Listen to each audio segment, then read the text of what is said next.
माहीत आहे माझ्यासारख्या शिकलेल्या माणसांना अशी आडकाठी करणारच आणि माझ्या मनाचं मानसिक खच्चीकरण व्हावं ह्या कारणानं तुम्ही काय केलेलं आहे तिथं अर्ज दिलेला आहे की ह्याच्यावरती डवळाडोळ केल्या म्हणून काय करा म्हणून कंप्लेंट करा म्हणून. पण ह्या सगळ्या बाबीमध्ये असं दिसून येतंय की जो चोरी करणारा असतो त्याला 10 वेळा खोटं बोलावं लागतं आणि कुठं ना कुठं तो 9व्या-10व्या वेळी सापडतो. पण मी खऱ्याचा माणूस आहे, बाबासाहेबांच्या विचाराचा माणूस आहे, मला पुढे कोणाची भ्यायची गरज नाही. माझी जर सत्याची बाजू असेल पुढं 1000 माणूस राहू द्या, मी माझ्या निर्णयावर आणि माझ्या विषयावर मी ठामच राहणार आहे.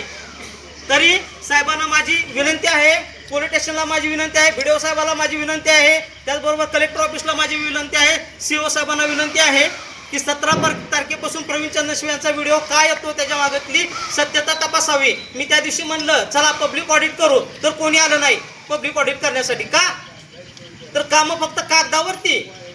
मग तुम्ही चोरी केली नाही तर मला एस्टिमेट द्या ना, एस्टिमेट द्या, त्या कामाबाबतची माहिती द्या. मी कशाला तुमच्यावरती माहितीचा अधिकार टाकू?